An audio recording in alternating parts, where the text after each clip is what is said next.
4 sekundy grozy poszło. Dżentelmeni przy stole, witamy serdecznie. A dzisiaj w jakim składzie to się jeszcze okaże. Czy wystawimy zawodnika rezerwowego. Na razie jestem ja, Irek, witam serdecznie i Piotrek, ale to Piton, nie ten Piotrek, którego nie ma. Dzień No dobry, właśnie, dobry tak. wieczór i szczęść Boże. Paliwa w kosmodronie zabrakło i się nie dojechał. Na stacji Awaria. kanister ładował. I nagle Ojej. awaria. A być może, bo chciałem zapytać, kto nas sprzedaje, bo ćwierć tony zrobiło ten sam pomysł, który my chcieliśmy, więc może to jest właśnie winowajca, ten, którego nie ma. To znaczy, że on może się rozpruł.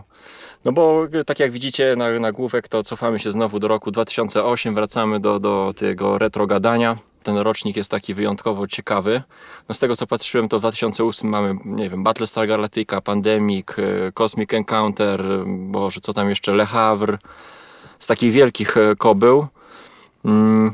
Dominion przecież w 2008 wydał. O Dominionie już tam zresztą żeśmy rozmawiali przy okazji kolejnych roczników, bo te dodatki później regularnie, cyklicznie wychodziły. Ale myślę, że też warto będzie coś tam rzucić. Także no dobra, zaczynamy. Być może Piotrek do nas dołączy, być może nie. Nasza tak zwana... Czy mogę zaburzyć No. tutaj, jak zawsze, nasze Harmonogram? nagranie? Zaskoczyć prowadzącego. Znaczy chciałem powiedzieć, że powiedziałeś, że się cofniemy, tak? No my jesteśmy już daleko z tyłu, także nie ma co się cofać.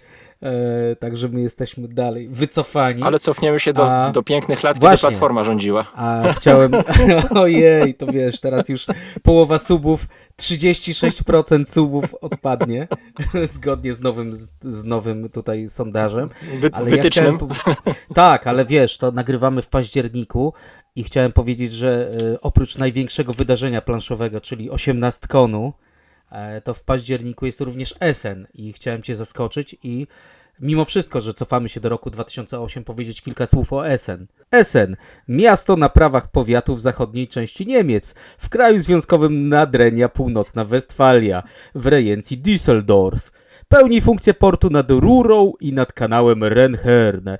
Pod koniec 2019 roku z liczbą mieszkańców wynoszącą około 580 000 Essen zajmowało 10. miejsce w Niemczech pod względem liczby ludności.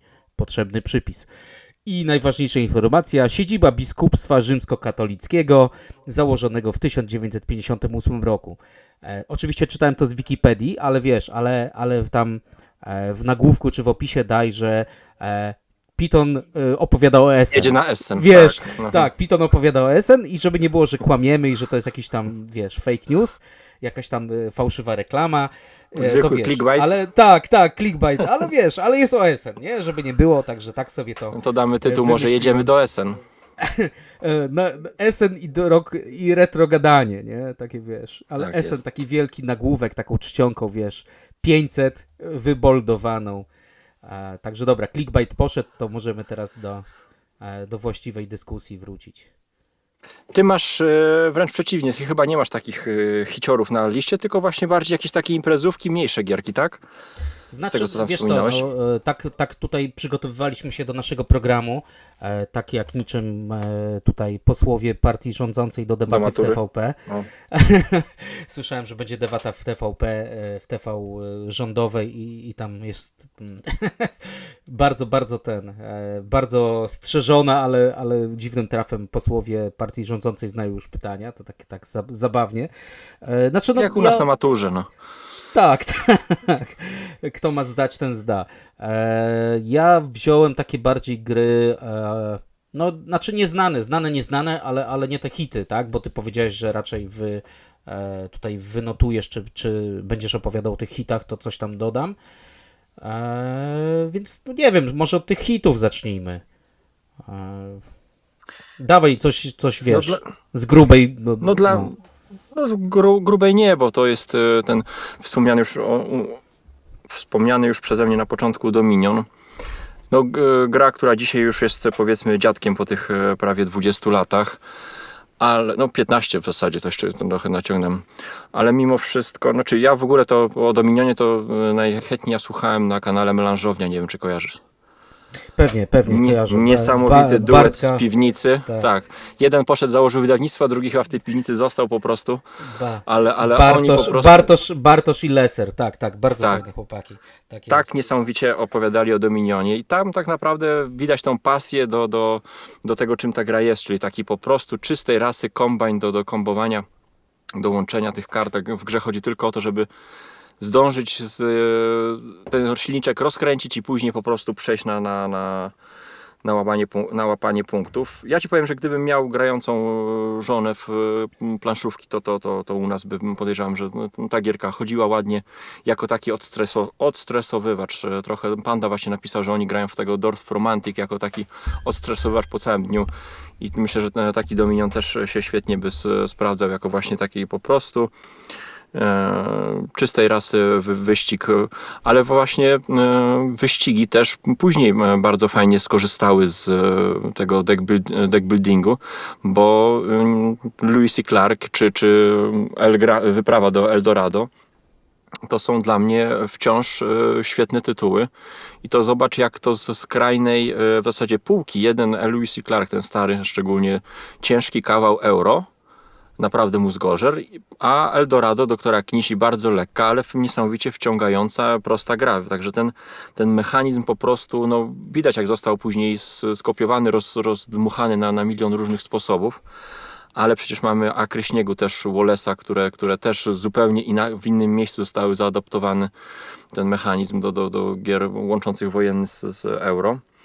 Więc no, to jest kamień milowy jednak ten mechanizm i on długo jeszcze będzie pewnie nam tym mchem zarastał, ale zdaję sobie sprawę, powiedzmy, z tych bolączek, jakie tutaj pewnie gdyby był Piotrek, to by od razu wspomniał, że no tam nie ma decyzji.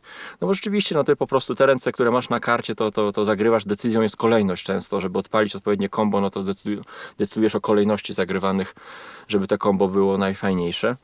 Ale do takiego lekkiego grania to dla mnie Dominion jest taką grą, która nic nie oszukuje. Ona po prostu mówi, my tutaj będziemy trzepać punkty, nie ma żadnej planszy, żadnych dodatkowych tam, wiesz, wodotrysków. Jest po prostu rynek kart. A to też jest ciekawe, bo zanim powiedzmy taki Dominion powstał, wydaje mi się, że wcześniej tylko mogliśmy sobie gdzieś tam grając w LCG pobawić się właśnie w składanie talii. A tutaj mamy w tak prosty sposób przeniesiony ten taki ciężar, który gdzieś zawsze towarzyszył grom właśnie karcianym, czyli to układanie partii przed planszą, budowanie deków, to co Piotrek mówi o tej pasji, obsesji, nie? Gdzie tam się przygotowujesz godzinę przed partią, żeby złożyć dek, a tutaj tak naprawdę dek składasz w biegu podczas gry. To jest dla mnie taki przebłysk też geniuszu, że zupełnie inne odwrócenie spojrzenie na ten właśnie element, który był wzięty tak jakby z tych ciężkich tytułów. Ty co, grałeś dużo w Dominiona? Jeszcze nie możemy, albo możemy zapomnieć o brzdęku oczywiście. Tak, to i teraz 8 sekund ciszy w wykonaniu Lewandowskiego. Grałem w Dominiona, powiem Ci tak, że jeszcze jest taka gra, no, a może od początku, graliśmy kiedyś tam w Dominiona oczywiście i ta pierwsza wersja Dominiona, ta podstawka, totalnie nie zrobiła na mnie wrażenia, na Adzie tak samo, bo wiesz, bo to było mielenie kart. Tam chodziło tak? o kasę. Tak, każdy sobie i ogólnie schemat był taki, bierzesz karty, które ci pozwalają dobrać karty na rękę i dobrać i tam combo kręcisz, więc jakby to nas nie zachwyciło, a potem wyszła ta kolejna część, nie wiem jak się nazywała, to już, tak, już karty z interakcją, gdzie już tam się coś dało zrobić, więc tutaj już się lepiej bawiłem, bo jednak jak gram z ludźmi, to nie lubię stawiać pasjansa, jak to mówiliśmy, tasować pod stołem. Lubię tasować. Na końcu, no. Tak, lubię tasować Ale jednak mimo publicznie, wszystko, wyciągać. tam był ten element wyścigu, nie? Kto szybciej złoży ten kombajn i Ale odpali tak. trzepacza punktów. To co, trzepacza i tasowanie, to dobre tutaj stwierdzenia. To co powiedziałeś, bo wcześniej mi się tylko kojarzyły takie gry typu właśnie Race for the Galaxy czy San Juan, tak, czyli to Puerto Rico karciane, gdzie coś tam robiliśmy z kartami powiedzmy innego niż takie tradycyjne gry i to wcześniej był dla mnie taki przełom, tak, a Dominion wjechał z czymś takim, że o wow, nie? Ale dobra, koniec końców ten Dominion no nie jest moją ulubioną grą, czy tam nigdy nie był. Jakby to mielenie kart nigdy mnie nie porywało, ale jak była taka gra po drodze, której tutaj nie wymieniłeś, która była też jakby dla mnie prekursorem Brzdęka, ale nazywa się Trains. I potem Chodzi była ci o, Trains tak, i jeszcze Rising Trains Sun. Japan. Tak, Tak, wersja to był Japanu. Rising, to był Rising Sun ten. I to mi na Tylko przykład tam już było z bardzo mapą. tak, i to mi bardzo siadło, bo no tak jak Eldorado, tak, że to już był ten element przestrzenny i tu już trzeba było kombinować i jeszcze na mapie była rywalizacja. Poza tym składaniem talii robiło się coś jeszcze na mapie, na wspólnej mapie, gdzie można było, wiesz, się blokować, też był wyścig, to Jak co to na powiedziałeś, wspólnej? dodatkowo poza składaniem talii był wyścig na mapie, więc to już mi się naprawdę bardzo, bardzo podobało i jakby pójście w tą stronę było spoko, nie? A najlepszym przykładem to są Akry Śniegu oczywiście, ale Dominion tak, to jest kamień milowy i no, musimy go tutaj wymienić, 2008 rok, tak? Tak jest. No dobra, a ty co masz tam jeszcze? Wiesz co, ja bym... może tak, ja bym mimo wszystko, jak to kiedyś były dobre czasy, ostatnio 200 odcinek DPS, jak dobrze policzyłeś. Kiedyś były dobre czasy i zawsze jakieś tam robiliśmy topki, nie topki. Z tymi, co na morzu, pozdrawiamy. I zawsze były honorowe wzmianki, więc... znaczy ja chciałem tylko tak powiedzieć, honorowe wzmianki, tak na szybko, że 2008 rok, jak sobie zobaczycie na BGG, to jest pełno gier Martina Wallace'a, tak? Co jest w ogóle zadziwiające. Jest ten Tinner's Trial, który powiedziałeś, żebym coś powiedział, ale ja uważam go za średnią grę, tak? Tam jest ten rynek surowców, bardziej mi utkwiła Listwa Czasu. Teraz była nowa edycja, tak? Nowa wersja, tylko ja w to grałem tam 12 lat temu, powiedzmy, więc tak było to średnie euro, ale wtedy też Wallace wydał jakieś tam Toledo, w które nie grałem, Steel Drivera, którego w końcu nie zagrałem, bo był dla mnie za prosty, jak poczytałem zasady, i Wallace wydał też After the Flood, tak? 3-osobową grę wojenną, którą do dzisiaj nie zagrałem, ona była o jakichś horrendalnych pieniądzach. Oczywiście tam były teksty o tym, że gra jest, nie wiem, zepsuta, nie zepsuta, ale to była taka gra wojenna w starym stylu Wallace'a i jeżeli ktoś nas słucha i grał w ten After the Flood, po powodzi, jest w stanie polecić, to ja chętnie, nie wiem, przeczytam, czy warto, bo swego czasu te gry były tam po $100-150. Teraz tyle 18 kosztują. Ale to ogólnie był taki rok, gdzie Wallace naprawdę wypuścił pełno gier i jeszcze był w takim swoim szczycie i to chciałem Złotej tak erze. zaznaczyć. Tak, złota era, tak. I jeszcze wtedy wcześniej Brasa wypuścił, więc on był na takiej fali. I jeszcze z tych honorowych zmianek chciałem powiedzieć, że wtedy była Formuła D, taka gra wyścigowa i to chłopaki z Gradania też często o tym mówili. Co prawda jest to tam wydanie kolejne wcześniejszej gry pod tytułem Formuła DE, ale wiadomo, DE jest źle widziane, szczególnie w naszym kraju. No ta Formuła D, jeżeli lubicie wyścigi, nie wiem, czy teraz nie było nowszego wydania, na pewno ona była wznawiana, ale lubicie wyścigi, to tam była taka wersja, nawet z dzieciakami grałem w tą uproszczoną wersję, gdzie się po prostu rzucało kostkami, biegi się zmienia na zasadzie, że pierwszy bieg to tam masz jakieś 1 do 4 oczek, drugi bieg to już tam do 8 oczek powiedzmy, a na 6. biegu rzucało się bodajże kostką, która miała tam, nie wiem, 30 albo i więcej. I pamiętam tą Formułę D, też się zagrywaliśmy, oczywiście pełno torów, taka gra wyścigowa pełną gębą. W wersji zaawansowanej były też tam, zużywały się opony, zużywały się hamulce, zawieszenie, trzeba było do pit stopu zjechać, także to już jest taka gra bardziej geekowa mimo wszystko w tym wariancie zaawansowanym. A dlaczego o tym mówię? Bo teraz było to turbo, tak? Czy jest to turbo tam nominowane do jakiejś tam najlepszej gry tam roku w Polsce, ale ta Formuła D, czy ta DE wcześniej, moim zdaniem robi to lepiej. Tam naprawdę czuć fajniejszą rywalizację. Jak komuś się podoba to turbo, albo myśli, że jest za łatwe, czy takie bardziej pasjansowe, bo gramy pod siebie, to polecam tą Formułę D. I tutaj muszę wspomnieć anegdotę, jak kiedyś graliśmy w to w Brzegu. Była taka impreza jak Festiwal Gier Planszowych w Brzegu. Graliśmy tam chyba w 5 czy 6 osób nawet. I taki kolega Tomasz polecał zawsze kupowanie złota. To Tomaszu, gdziekolwiek jesteś, bardzo Cię pozdrawiam. I tam Ale był u taki niego, motyw, czy że w ogóle? No, znaczy ogólnie, bo on tam, już barwna postać, tutaj samorząd studencki wcześniej, ale też taki bardzo fajny biznesmen, doradca. Bardzo Z pozytywny Jamajki. człowiek. Powiedzmy, możliwe, że już teraz tam siedzi, bo chyba nie ma tam umowy ekstradycyjnej z Polską, ale, ale w każdym razie w tej Formule D jest taka zasada, że jak jedziesz, to możesz zmieniasz bieg, tak? Jak zmieniasz bieg, to na wyższy to rzucasz wyższą kostką, jak redukujesz, to rzucasz niższą kostką i ta sytuacja, z której się do dzisiaj śmiejemy, a to było naście lat temu, i jak Tomasz wchodzi w zakręt, a wszyscy mówią, słuchaj, ale musisz zredukować. Nie, no co ty? Ja wchodzę na czwórce. Zakręt, który tam był do przejechania na 10 oczek, rzuca kostką i ojoj. I to było piękne. Ojoj. Wchodził w zakręt, na który tam trzeba było wejść, powiedzmy, z prędkością, nie wiem, 80 na godzinę, on pojechał 200, także... Myślał, że jest u siebie na wiosce. Tak, właśnie, ale to było piękne, jak wszyscy mu powiedzieli, ale musisz zredukować. On, nie, patrz tu. I ojoj. Także to piękne, takie emocje tylko w tej grze, także to polecam Formułę D i szczególnie jak ktoś polubił turbo lub mu się turbo znudziło, to warto. Jak on później w Amber Gold zainwestował, to też chyba takie ojo i było. Tak, ale on tam... Chłopak od złota. Dobra, to tak na szybko rzucam takie Formuła D. gry, anegdotki. Formuła D, tak, to polecam. Dawaj coś teraz na przygryskę. No to ja tą na przygryskę dam grę o pożyczkach, czyli Le Havre. Wychowałem się na grach Uwego, więc nie mogło zabraknąć też Le Havre. Tutaj mi się podobały dwie rzeczy. Strategia na pożyczki, które graliśmy źle. I zawsze była taka bieda po prostu, że to łeb urywał i tam czytałem wpisy o tym, jak grać na te pożyczki. Mówię, kurwa, to u nas w Lublinie to nie działa.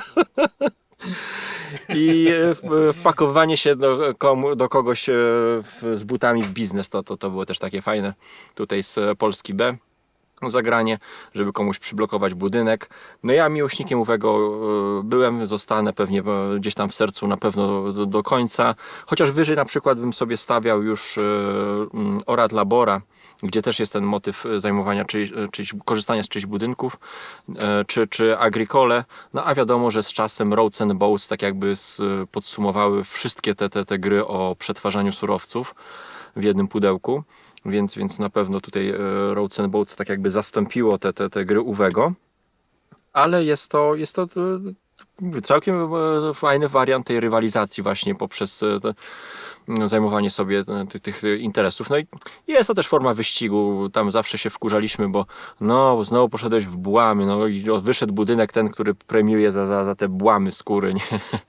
A ja dalej się z tymi rybami męczyłem śmierdzącymi.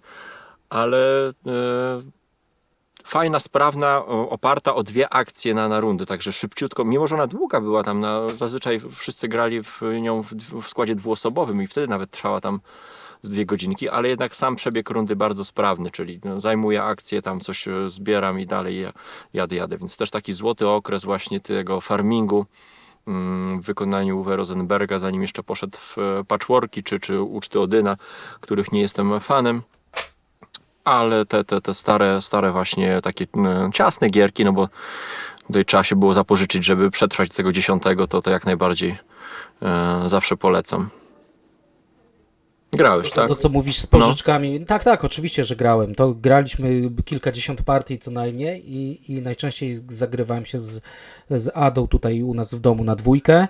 No graliśmy na 3 osoby, na 4, nawet na 5, bo był taki wariant, ale 4-5 osób to już masakra. było... Tyle co 18 to masakra, dzisiaj. tak. To znaczy tam planowanie wtedy to naprawdę było bardzo, bardzo trudne. A to, co mówisz z pożyczkami, to jeszcze potem ludzie wymyślili taki trudniejszy wariant, że od każdej pożyczki było odsetki, bo wcześniej w instrukcji było tak, że niezależnie tam ile masz pożyczek, to jakąś tam kwotę płacisz, a potem ludzie sobie się wycwanili, tak. hard. Tak. To ja chyba właśnie teraz na wersję hard skoczyłem. Okej, no dobra, to potem społeczność wymyśliła, a co do samej gry, to też pamiętam, że ją poznałem też 2010-2011 rok i też to było dla mnie wow, tak, jak wtedy wszystkie euro. Właśnie to, co powiedziałeś, dwie akcje, tak?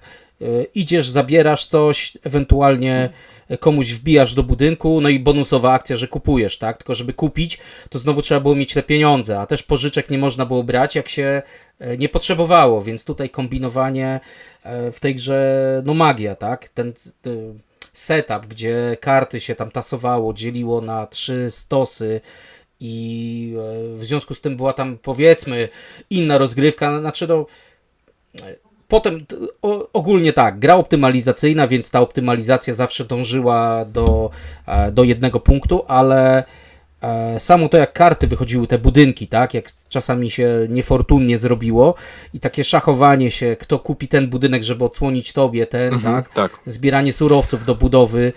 Stoczni, tak, statki. Świetne, naprawdę.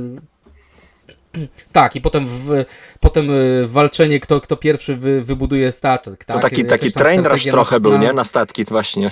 O, już muszę tyle To jedzenia, prawda, a ja mam taki statek, nie muszę się martwić. tak. Najpierw jedzenie, żeby nie ogłodować, czyli znak rozpoznawczy od Uwego, potem właśnie statki, czy tam strategię na stal, strategię na koks i właśnie koks w cenie, teraz węgiel.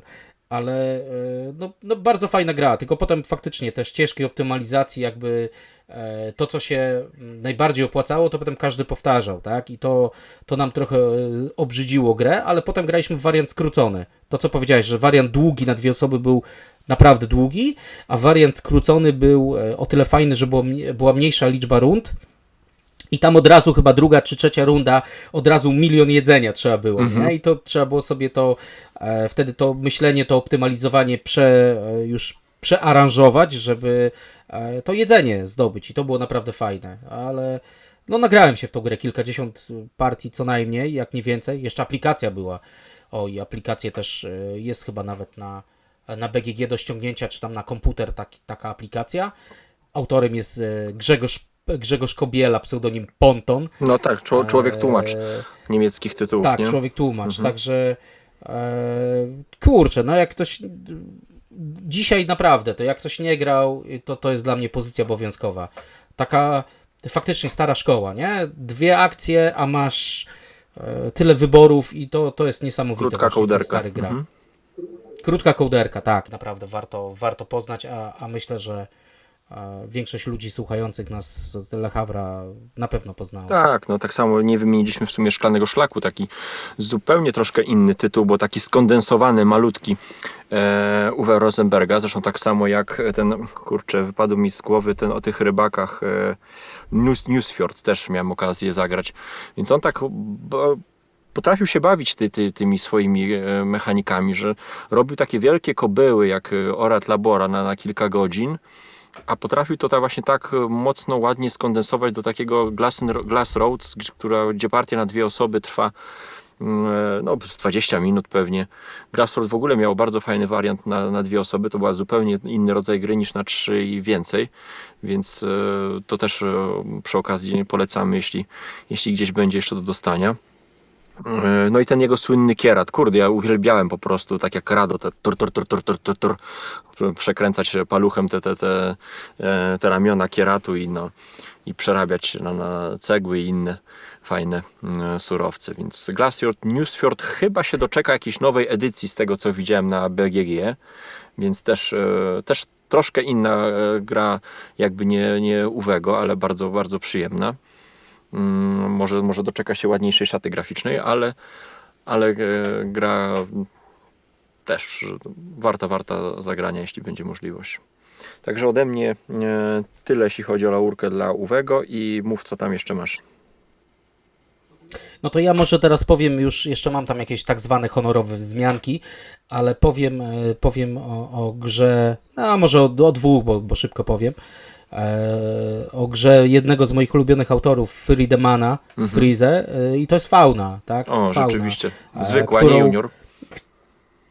Tak, zwykła, pierwsza Fauna, którą też poznaliśmy kiedyś chyba na Pionku w Gliwicach, jeszcze w MDK-u. I no po prostu zakochałem się w tej grze i pamiętam, że kupiłem ją dla Ady i ona faktycznie cieszyła się, że tę grę kupiłem jej kiedyś tam na gwiazdkę i graliśmy.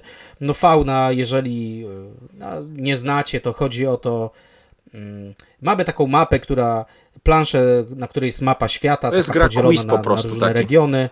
Quiz, tak. Chodzi o to, żeby pojawia się nam, mamy takie sprytne pudełeczko, w którym pojawia się nam nazwa zwierzęcia plus jego ewentualny, no jego nie ewentualny, tylko jego wizerunek, tak, narysowany i naszym zadaniem jest obstawienie, gdzie to zwierzę żyje, ile waży, jaki ma tam wzrost czy rozmiar, ewentualnie rozmiar ogona, tak? No gra wydaje się, no jest banalna, tak? Jest banalna. Jeżeli ktoś, nie wiem, chodzi do zoo, oglądał kiedyś z kamerą wśród zwierząt, Oglądał programy albo ogląda Czubówny w niedzielę.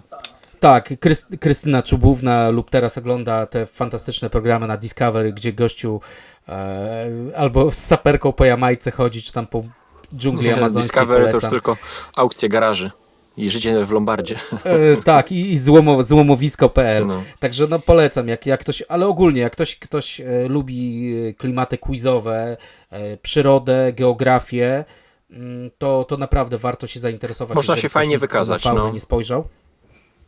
Tak, a poza tym jest to też mimo wszystko edukacyjna gra, tak, ale to bardziej dla starszych dzieciaków, bym już tak powiedział, bo jednak znajomość nawet świata, tak, gdzie tam są Ameryki, jakaś Azja, czy tam te kraje Polinezji, powiedzmy, czy jakaś Oceania, to jednak trzeba tutaj trochę geografii znać na przykład, tak, trochę tych zwierząt. Ale no świetna gra, ogólnie świetna gra, bardzo dużo razy w nią graliśmy, czy na poważnie, czy na imprezach. No zawsze była kupa śmiechu też, tak? Można się czegoś dowiedzieć, kupa śmiechu, także jest to No i tam taki... był taki element troszkę hazardowy, nie? To obstawianie tych pól, takie dobra, zaryzykuję, push your luck, nie? Wierzę, Tak, bo że tam ty się jak znasz na tym, to ja trafisz- też obstawię.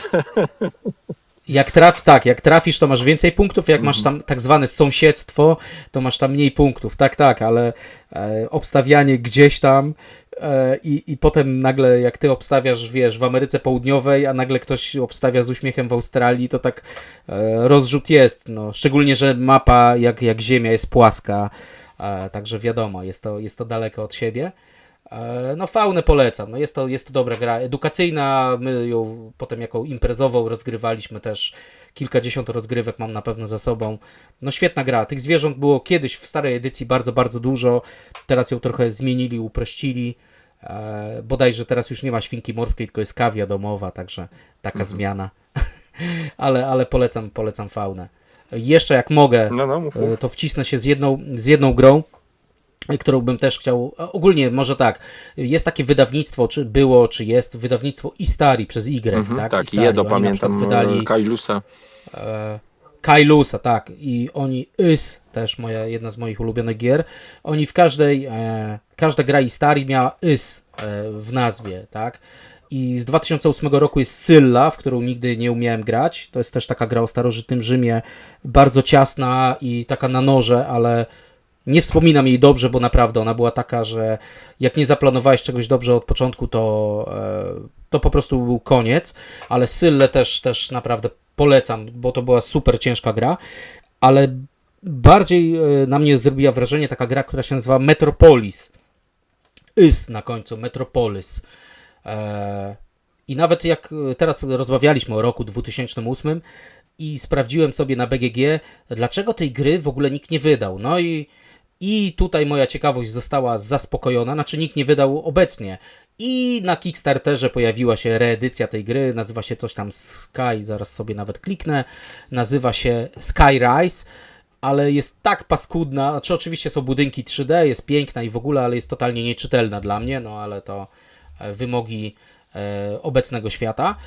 Metropolis oczywiście ma tą brzydką grafikę, ale jest super czytelna. A na czym to polega? To jest gra licytacyjna z Area Control, czyli jakby moje dwie ulubione mechaniki, bo wymuszają interakcję, tak?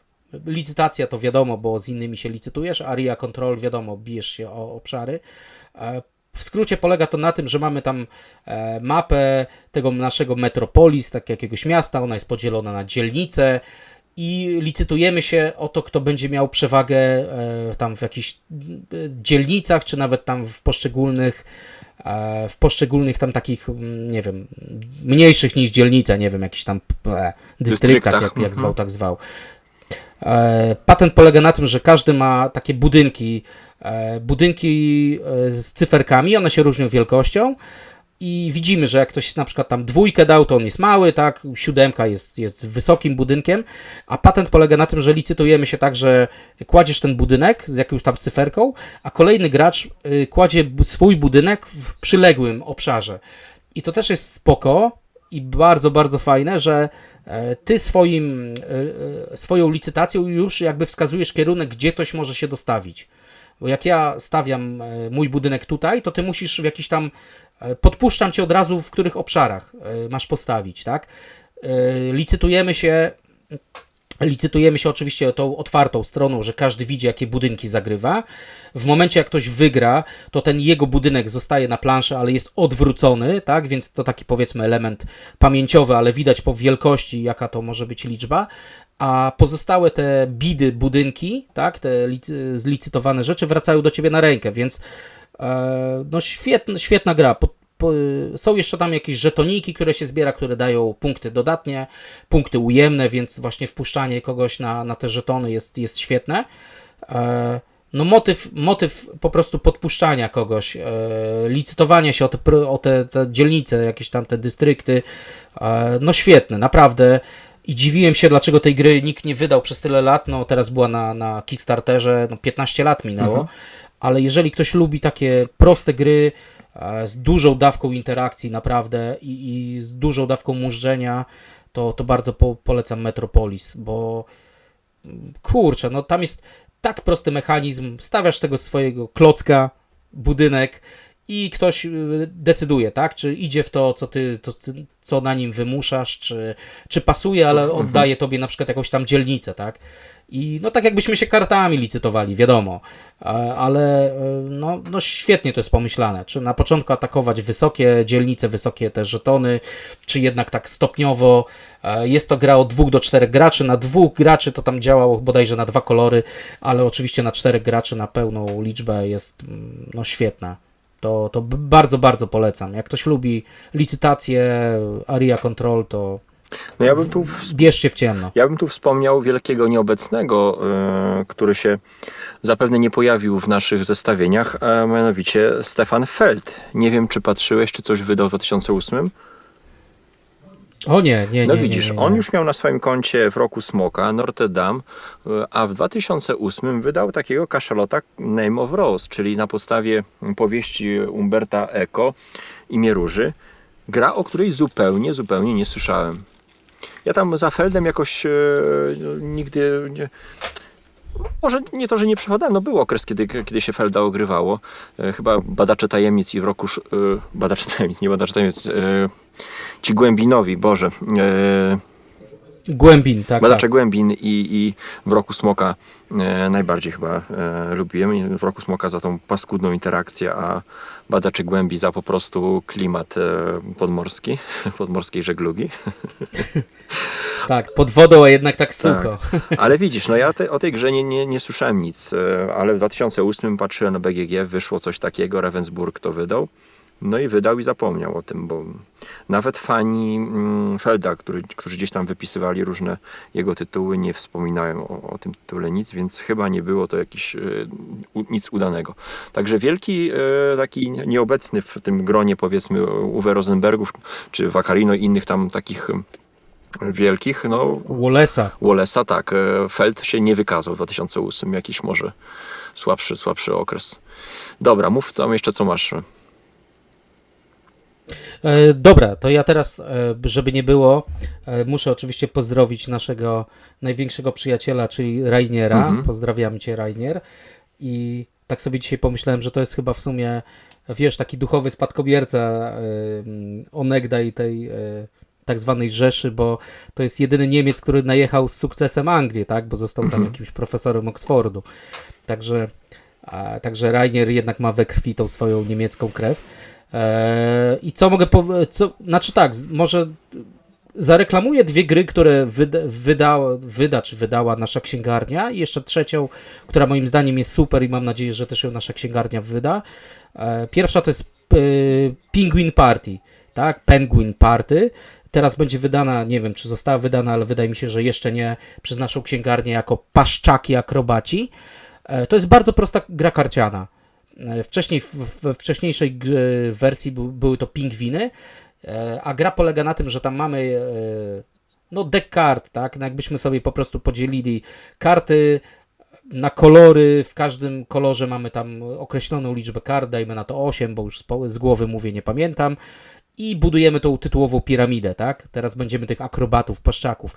I polega to na tym, że kładziemy karty przy podstawie, ale karty, które już kładziemy na górne piętro, znaczy na to wyższe piętro, muszą mieć coś wspólnego z kartą poniżej, tak? Więc jeżeli mamy poniżej kartę czerwoną i niebieską, to na nią możemy położyć kartę niebieską lub czerwoną. I myk polega na tym, że jak to u Rainiera, że widzimy, ile mamy kart na ręce, widzimy, co leży na stole, jesteśmy w stanie, wiadomo, liczymy prawdopodobieństwo, ile jesteśmy w stanie położyć i kogoś uwalić, tak? I wygrywa ten gracz, który oczywiście będzie dokładał kartę na końcu lub nie spasuje, tak? Więc musimy tak sprytnie manewrować tymi naszymi kartami, kolorami, żeby zawsze sobie zostawić możliwość budowania tej kolejnego piętra piramidy, tak? Pamiętając o tym, że ta podstawa, dwie karty poniżej, to wyznaczają nam, co możemy dać na kolejną kartę. I to naprawdę jest bardzo, raz, że taka prosta gra dla dzieci, też jest bardzo fajną imprezówką, to już naprawdę można grać na poziomie geekowym, gdzie już na przykład po samej podstawie i po kilku kartach drugiego piętra widać, że ktoś jest w pupie, bo wiadomo, że jakieś karty nie wejdą i ktoś już, wiesz, jest z kartami, na przykład 2-3 karty, na przykład zielone ma na ręce i już ich na pewno nie zagra. To jest naprawdę, taka gra prawdopodobieństwa, blefu, bardzo, bardzo prosta. To po prostu talia kart, w której były akurat pingwiny w różnych kolorach, no nieważne, co by tam było, teraz będą paszczaki, ale kwestia tego, że kolejne piętra buduje się na kartach o kolorze, które są poniżej, no jak to u Rayera, tak? Bardzo prosty pomysł, a w trakcie gry, no świetne. Naprawdę, można policzyć, zagrywać wrednie, no gra trwa, nie wiem, no partia 3 minuty, 5 minut, także można w 15-20 minut zagrać kilka razy i naprawdę polecam, będzie to u naszej księgarni jako Paszczaki wydane, Paszczaki 2, Akrobaci. No ciekaw jestem, chętnie bym spróbował. Zresztą gry Kinzi to zawsze warto sobie wrzucić na radar. Dobra, to no. A jeszcze jedną tylko grę Knizji, która też została wydana przez naszą księgarnię. Ona nazywała się wcześniej Abandon Ship, a potem ship w sensie nie owca, tylko statek, a nasza księgarnia, jak to ma w swoim zwyczaju, bardzo ładnie przerabia te gry, graficznie oczywiście, i nasza księgarnia wydała tę grę z 2008 roku, nie wiem, chyba w 2017-18 jako Nogi za pas. I to jest taka... W tej wersji naszej księgarni jest to... Gra jest od 2 do 7 osób w ogóle. Chodzi o to, że jesteśmy rycerzami, dzielnymi rycerzami, którzy uciekają przed smokiem, tak? Dlatego biorą te nogi za pas. Jest to świetnie tam narysowane, zrobione przez naszą księgarnię. Tomasz Lorek, tak? Bodajże, jak on się nazywa, czy Larek, przepraszam za przekręcenie. On rysował też bardzo dużo gier w Polsce. A polega to na tym, że coś takiego jak ślimaki to mięczaki bodajże. Może tak, mamy wspólną pulę kości. Na początku z kolorami rycerzy. Na początku, jak w Pędzących żółwiach, losujemy taką płytkę, na której jest pokazane, jakim kolorem rycerza gramy. Tylko w tej grze jest taki motyw, że gramy 3 kolorami. Gramy jakby 3, ja dostaję 3 kolory rycerzy, ty też dostajesz płytkę i nasze płytki się zazębiają w pewnym Czyli nawzajem momencie, się tak? poruszamy swoimi pionkami. Tak. I o to chodzi, że raz, że nie wiadomo, kto jest kim. 2, że niektóre pionki są, wszystkie pionki są wspólne w jakimś tam kolorze. A 3, rzucamy wszystkimi kośćmi i dany kolor przesuwa tak jakiegoś tam pionka, tak? Jeszcze jest oczywiście biała kość jako joker. Myk polega na tym, tak już dobra skrócę, że kto przybiegnie, bo uciekamy przed tytułowym smokiem, który nas z jednej strony goni, zjada, tak, jak dogoni rycerza, to go zjada i on odpada z gry, a druga rzecz, kto dobiegnie pierwszy do zamku, czyli do księżniczki, przegrywa. bo ma 0 punktów, bo księżniczka czeka na tego Tak, bohatera, a nie tego, co, który co jednak najszybciej biegnie troszkę spieprzał. wolniej, tak, bo on tam biegnie za szybko, to pewnie się, tak, szybciej się spieprzał, więcej testosteronu zgubił i to w ogóle spocił się, a ten drugi, który tak spieprzał troszkę wolniej, bo jest niby odważniejszy, dostaje 5 punktów, więc to jest też fajne, żeby być tym tchórzem, ale nie tym pierwszym tchórzem. I manewrowanie tymi kostkami, przekazywanie dalej, bo są tam kółeczka na kostkach. Jeżeli jest kółeczko, to wraca do puli. Jeżeli nie ma kółeczka, to odpada jakby z rundy i się gra rundę do momentu, aż 2 kostki zostaną. Świetna gra. I ona była też na jakichś wyprzedażach. Nogi zapas jest to i z dzieciakami grałem, i grałem z dorosłymi jako filler, jako imprezówka. Kupa śmiechu, tak? I jak oczywiście stwierdzasz, kto jest jakim kolorem, a potem jak wszyscy wiedzą, że ty jesteś tym kolorem, a jednak ktoś udaje, że nie jest tym kolorem, żeby odwrócić podejrzenia od siebie. No po prostu kupa śmiechu i właśnie ten motyw jak u Knizi, że z jednej strony cię od pupy strony zjada smok, a z drugiej strony księżniczka jednak nie lubi tego, który tam pierwszy odklepie, niczym Marcin Najman. To, Matę. świetna gra. Tak, świetna gra. Nogi za pas, naprawdę, bardzo, bardzo wam polecam. Super imprezówka. I gra rodzinna. No to zostajemy w temacie imprezowych gier, to ja podrzucę tutaj przezabawną kosmiczną epopeję. Jest to chyba jedna z niewielu gier negocjacyjnych, które lubię. No, przegięta straszliwie, każda frakcja to jest po prostu munchkin sam w sobie. A chodzi mi o Cosmic Encounter. Jedna z ulubionych gier Toma Wassela przez wiele, wiele lat. No nie wiem, ma w sobie ta gra coś tak niesamowitego, że wszyscy tak się wciągają w tą rolę tego swojego ambasadora, który prowadzi w tę frakcję. Ale te szantaże, kurczę, te namowy, weź, nie atakuj mnie, poczekaj, ja go w następnej rundzie załatwię, on taką kartę zobaczysz, kurde. I te karty są tak nieziemsko przegięte. Grałeś pewnie, miałeś okazję. No niestety działa na większą ilość osób, ale też czucie na siebie jest po prostu przepiękne. Cosmic Encounter, ale miał kilka wersji, No nie? jakiś Coś jak duel Twilight wyszedł Imperium, tak mi też, się wydaje. no, ale ta taka najbardziej czysta, taka najbardziej znana. Tak, a To jest tam któraś ta gra edycja, jest chyba dla mnie, trzecia albo czwarta. Cosmic Encounter ma dla mnie syndrom Battlestar Galactic, zresztą z tego samego roku, o której Battlestarze tutaj rozmawialiśmy nieraz, wy też tam ładnie pogadaliście. Znaczy w sensie, pierwsza gra w Cosmic Encountera, pamiętam jak chłopaki mi tam pokazali, graliśmy też tak trochę imprezowo, na 5 osób nawet, czy 6 i sobie myślę, no jak tak można, tak? Negocjacje, takie, wiesz, gadanie, podpuszczanie. Ja jako wtedy eurosucharzysta taki zatwardziały, który, wiesz, no jak tak można? Nie da się optymalizować. Ale potem znowu, tak, bo ktoś tutaj mi kłamie i w ogóle, wiesz, mówi, że coś mi zrobi, a nie zrobi, albo komuś, a zrób mu to, a potem nie zdradza. No ale potem po którejś grze i wiadomo, jakieś tam piwko, tak jak do Battlestara też podszedłem, że na luzie po prostu będę się bawił i tam potroluję ludzi. Okazało się, że świetna gra. Właśnie to jest to, jaką tą rasę wylosowałeś i wpuszczanie ludzi tam do czarnej dziury, to po prostu... Zarządzanie tymi dyskami, kupa śmiechu. jakie tutaj przenosić Tak, ten swoje na przeciwnika, żeby tam się osadzać. Kurczę, no naprawdę. Dokładnie.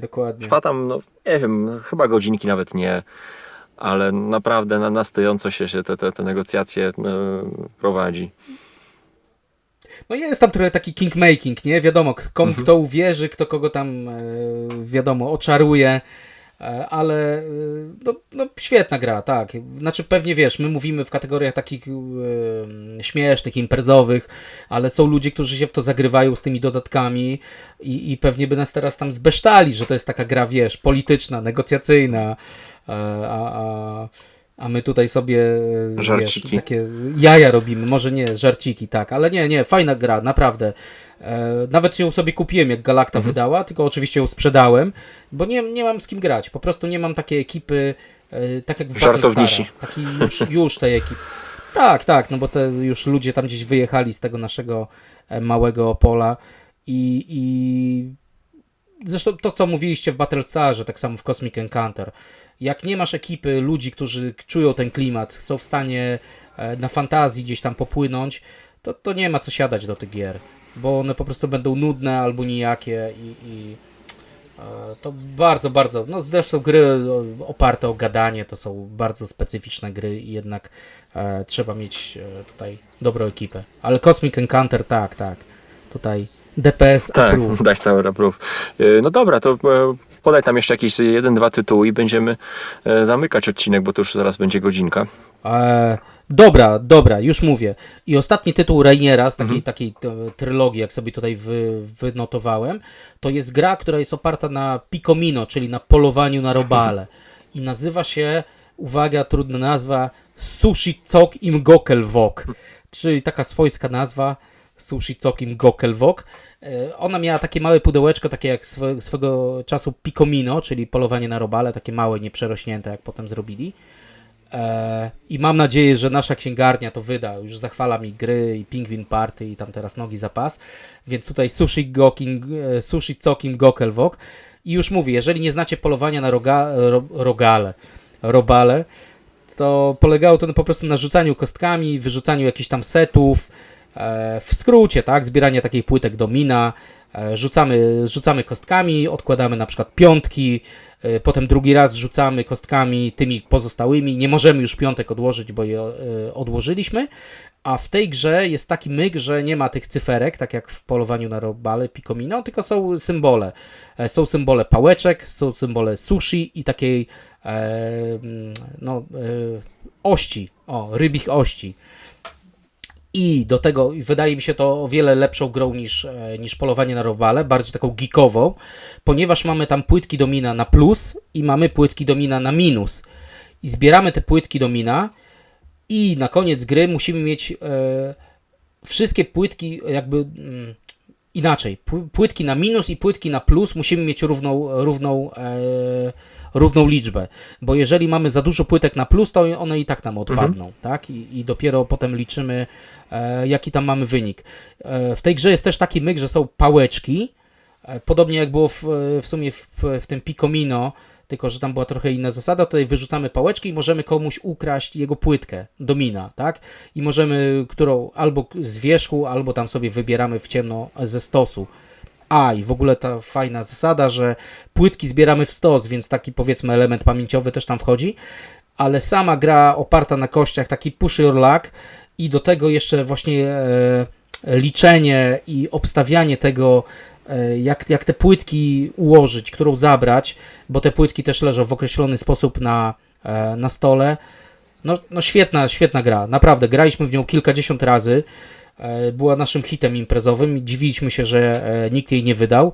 Nawet kiedyś tam po jakiejś tam dosyć mocnej imprezie stwierdziliśmy, że musimy powiedzieć chłopakom z Falanksów, pozdrawiam chłopaków, nasze wydawnictwo z Opola, jak oni wydawali tam Boże Igrzysko, to my z kolegą Zwierzem się zastanawialiśmy tam po 2 flaszkach, dlaczego Falanks nie wydał tej gry I postanowiliście do nich zadzwonić o pierwszej w nocy. Musimy powiedzieć, że wydali, a potem już w ogóle... Tak, postanowiliśmy zadzwonić o 1:00 w nocy, a potem wszedł pomysł, że w ogóle bierzemy kredyt i sami wydajemy. Tak, to już po drugiej. Dzwonimy do Rainiera i... Tak, i potem dzwonimy do Rainiera i mówimy, że chcemy wydać jego grę po polsku, ale Sushi Cok im Gokelwok, nie wiem, teraz jest pewnie niedostępna, ale no świetna gra. Mam nadzieję, że nasza księgarnia też się po to schyli, bo oni jednak te starsze gry biorą, a jest to naprawdę godna gra i moim zdaniem o wiele ciekawsza, lepsza niż polowanie na robale, które jest takie straightforward, tak? Takie bardzo, bardzo proste super gra. Sushi Cok im Gokelwok. Zapamiętajcie tę swojską nazwę. Tak, jak z Monty Pythona. No dobra, masz coś jeszcze, jakieś wypominki czy coś, czy... Znaczy, wiesz co, bym powiedział tylko tak, z tego 2008 roku jest taka gra, ale to tylko powiem, tytuły, Nefertiti, jest też taka zbieranie set collection i bardzo fajna, jakby aukcyjna gra o te sex collection, dobre. Gra Konfucjusz, gdzie jest o przekupstwie, ale to już nie będę mówił, Tom Wassel jej nie lubi, bo sobie przypomniałem teraz na BGG, ale Konfucjusz to myślę, że to jest tak źle się zestarzał. I jest ta gra Happen Good, gdzie jest giełda i jest to takie bardziej, nie wiem, osiemnastkowe mimo wszystko, że się tam akurat akurat towary przemieszcza, góra-dół, ale bardzo ciekawym motywem w tej grze jest takie, że upraszczając, wybierasz kartę od gracza siedzącego po lewej stronie, to jest od 3 do 5 graczy. Kartę wybierasz od gracza po lewej stronie, ale widzisz, jakie ten gracz ma karty, i od gracza po prawej stronie i bierzesz w ciemno. I tam na podstawie tych kart decydujesz, jak towary się będą przesuwać. Może inaczej. Nie będę opowiadał o tej grze, ale Happen Good możecie w ciemno kupować. Jest to świetna gra. Też taka właśnie w zarządzanie rynkiem, w zarządzanie akcjami. No ma coś z 18XX mimo wszystko. Dlatego Ale powiem, że taki Happen dłuższy Good, tytuł, czy nie? nie, szybki. Masz, wydajemy pieniądze, kupujemy dobra, tak? Są dobra na rynku, przynajmniej ta wersja, w którą grałem, nie wiem, czy teraz jest jakaś, pewnie jest kickstarterowa. Po prostu jest na przykład sól, pieprz, jakiś tam, nie wiem, jedwab, takie tam, wiadomo, podstawowe jakieś surowce, dajmy na to handlowe. One rozpoczynają od pewnej ceny, potem kupujemy sobie te surowce i potem manipulujemy cenami. A kupujemy sobie za pieniążki, tak? Możemy kupić, sprzedać i żeby mieć pieniądze, wiadomo, na kolejne rundy, a manipulowanie cenami właśnie odbywa się tym sprytnym mechanizmem, gdzie bierzemy od kogoś kartę, którą widzimy, i od kogoś bierzemy kartę w ciemno. Jedną kartę zagrywamy w pełni, tak? Jak wziąłem kartę plus 6 na sól, to daje plus 6 na sól, a jeżeli mam drugą kartę, to muszę jako połowę zagrać. Więc jak mam tam, nie wiem, plus 6 na sól w jednej, a drugiej plus 6 na pieprz, to muszę już plus 3 na pieprz. No bardzo fajna gra. Jak widzicie, że ktoś zbiera jakiś tam zasób i idzie na wygraną, oczywiście mu obniżacie tę cenę. Bardzo sprytna gra i ten mechanizm rynkowy jest taki dla mnie niespotykany w innych grach. Znaczy próbował to kolega, pan recenzent Łukasz Łuki zrobić w tym swoim, nie wiem jak on się nazywał, nie Mercator, bo to Uwe. No. Merchant, czy jak to się tam nazywało. To taka gra, którą wszyscy zjechali, była bardzo słaba i to była praktycznie, no może nie kopia, ale Inspirowana. bardzo mocno się inspirował, tak, tym Hub and Good. Rich and Good się nazywa po angielsku i polecam, pewnie była jakaś tam nowsza wersja. A jeszcze na koniec tylko powiem, że w 2008, już przeskakując, powstała gra Splotera. No tak, miałem o niej powiedzieć. Pewnie mało ludzi ją zna. No, Duck tak Dealer. jest. Taki zalążek Roads and Boats. No, gra wydana tak z jajem. Nie grałem, nigdy nie miałem okazji zagrać. Zastanawiałem się długi czas, swego czasu na planszostrefie leżała się, kurzyła, tam była wyprzedawana. No ale ona była zawsze na miejscu, gdzieś tam 4000 coś i tak nigdy się nie zdecydowałem, żeby wydać te parę groszy i ją kupić. No, podobno tam trochę ją ludzie ratowali, jeśli chodzi o zasady, jakieś homerulesy. Ale nie wiem, ty grałeś? Miałeś okazję? Grałem, oczywiście grałem, jak we wszystko na świecie, ale gra jest tam ten motyw jak z Roads and Boats pod tytułem to takie drzewko technologiczne. Bo ogólnie w grze chodzi o to, że jesteśmy tam pilotem statku kosmicznego, statku handlowego, latamy, tak, przemycamy towary, latamy po galaktyce, na różnych planetach mamy różne towary, które sobie tam zbieramy i w pewnym momencie odpalamy te nasze combo. Znaczy gra polega na tym, że mamy jakieś tam punkty akcji, tak? I mówimy, lecę na planetę, zbieram tą kaczkę tytułową, tak? Następny gracz. Ty sobie lecisz na planetę, zbierasz coś tam. Kolejny gracz, zbieram coś tam. I w końcu ten nasz statek kosmiczny ma pewną pojemność i jak sobie w końcu tak super zaplanujemy, że mamy tam pełny statek i wiemy jak latać, to nagle odpalamy. I to odpalenie polega na tym, że jak tury takie, te zbierania trwają 3 sekundy, tak to odpalenie, kombowanie, zamienianie tych surowców na inne, to trwa potem na przykład 20 minut. I to dobijające jest, tak? I zabiło cały fan z gry, chociaż Splotter ostrzegał, że oni chcieli zrobić taką grę, w której właśnie tura trwa, nie wiem, sekundę, a potem nagle, 20 minut. Tylko to jest taki motyw, że lecę z tej planety na to, zamieniam to na to, a potem to na to, telewizor na to, a telewizor łączę z kaczką i na to.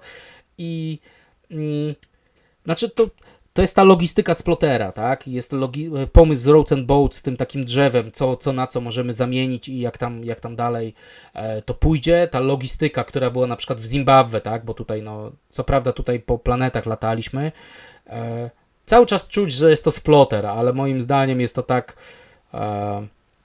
dziwny sploter, że naprawdę dla jakichś tam zatwardziałych fanów. Kolekcjonersko bardziej niż grywalnie. Kolekcjonersko, tak. Taki wynalazek, no jak ktoś trafi za jakieś śmieszne pieniądze, może zagrać, ale ogólnie to nie polecam, bo ta gra jest taka dziwna, toporna.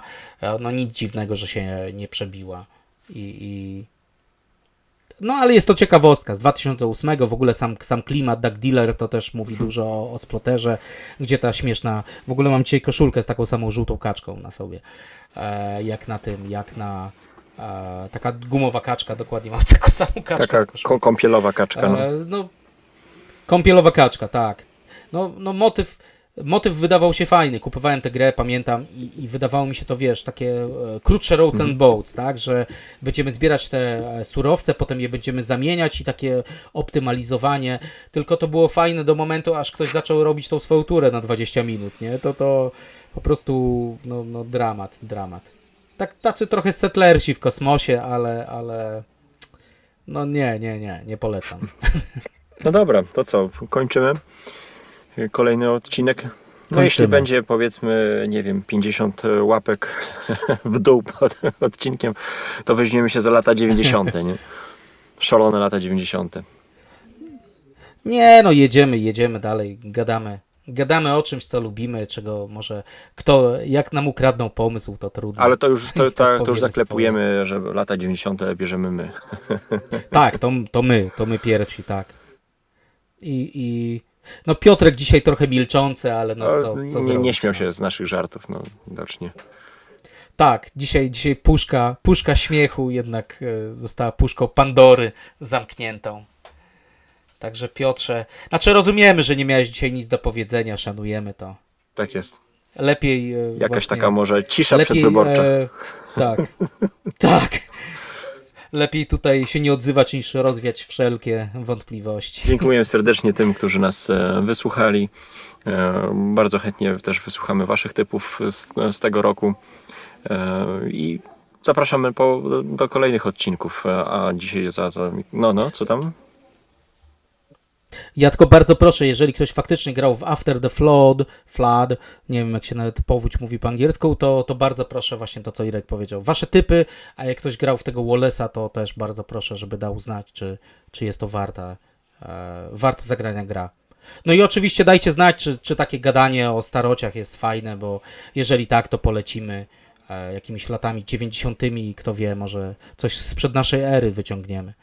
No to był ciekawy rocznik, lata powiedzmy z grami Sfera. Robin Hood, Bruce Lee, Batman, ale też Knizia tam ostro działał, nie? W tamtych latach. Zgadza się. Nie, no to pojedziemy. Dobra. Bądźcie z nami, słuchajcie. Zawsze coś tam powiemy prawie mądrego. Tak jest. Dzięki serdecznie. Pozdrawiamy Irek Winicki i Piotrek Piton. A to był Dziękuję podcast bardzo. Dżentelmeni przy stole. Hej, hej.